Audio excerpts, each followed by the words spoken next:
మొత్తం fresh new story. అందరూ remake అంటున్నారు కానీ మీకు దానికి దీనికి ఏ పొల్తన ఉండదు. చూస్తే మీకు కొత్తగా కనిపిస్తుంది సినిమా. రీమేక్ ఇవి అది చెప్తున్నారు, ఎవ్వరూ ఆ మాటలు నమ్మకండి, కొత్తగా ఉంటుంది. తొలి ప్రేమ సాంగ్ చాలా బాగుంది, చాలా బాగా చూపించారు. ఆ సీన్స్ కానీ అన్నీ కొత్తగా చూపించారు, చాలా బాగా చేశారు. శ్రీలీల, పవన్ కళ్యాణ్ గారు అయితే ఆ సాంగ్లో చాలా బాగుంది. శ్రీలీల గారు చాలా బాగా చేశారు. శ్రీలీల గారు చాలా యాక్టివ్గా, చాలా చాలా అంటే చాలా ప్లెజెంట్గా చేశారు. పవన్ కళ్యాణ్ గారికి అయితే ఎంత ఇచ్చినా తక్కువే అండి. సినిమాకి అయితే నేను మొత్తం ఇచ్చేస్తాను. దురంధర్ సినిమా పోటీస్తుందా? దురంధర్ సినిమా పవన్ కళ్యాణ్ గారి సినిమాకి ఏదండి పోటీ ఇస్తుంది? పవన్ కళ్యాణ్ గారి సినిమా వస్తే వేరే సినిమాల గురించి ఎవరండి పట్టించుకుంటారు? మా ఫ్యాన్స్ అందరూ అక్కడే ఉండిపోతారు కదండి. చాలా బాగుంది, చాలా చాలా చాలా బాగుంది.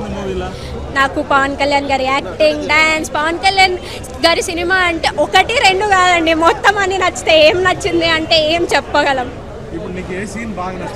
నాకు అయితే ఫైట్ సీన్స్ చాలా బాగా నచ్చాయి. శ్రీలీల గారితో ఉన్న సీక్వెన్స్ కూడా చాలా బాగుంది.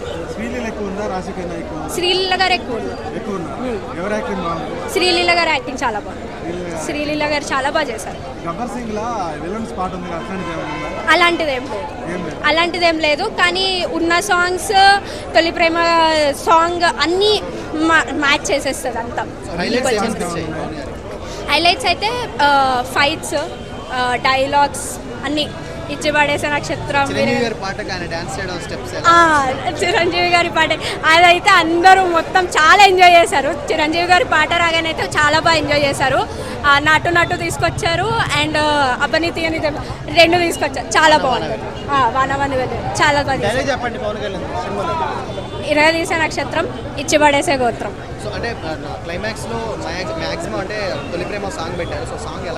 సాంగ్ చాలా బాగుంది. సాంగ్ అయితే తొలి ప్రేమ నేను పుట్టినప్పటికీ ఇంకా రాలేదు అది. నేను ఇంకా ఇప్పుడైతే నాకు ఆ డ్రీమ్ ఫుల్ఫిల్ అయిపోయింది.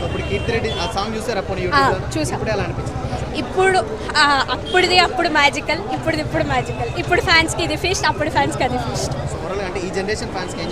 ఈ జనరేషన్ ఫ్యాన్స్కి పవన్ కళ్యాణ్ గారు ఎప్పుడు చెప్పేది ఒకటే, మనం ధర్మాన్ని ఎంచుకుందాం, ధర్మం వైపే నడుద్దాం, ధర్మాన్ని మాత్రమే సపోర్ట్ చేద్దాం. అది మాత్రమే ఎప్పుడు పవన్ కళ్యాణ్ గారు చెప్తారు. నేను అసలు పాలిటిక్స్ చూడటం స్టార్ట్ చేసింది కూడా పవన్ కళ్యాణ్ గారి గురించే. అసలు ఏంటో పాలిటిక్స్ అంటే ఏంటో కూడా నాకు తెలీదు.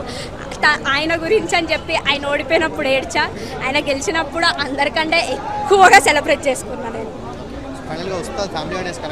ఫ్యామిలీ ఆడియన్స్కి కనెక్ట్ అవుతుంది, మాస్ ఆడియన్స్కి, ఫ్యాన్స్కి అయితే ఫీస్ట్.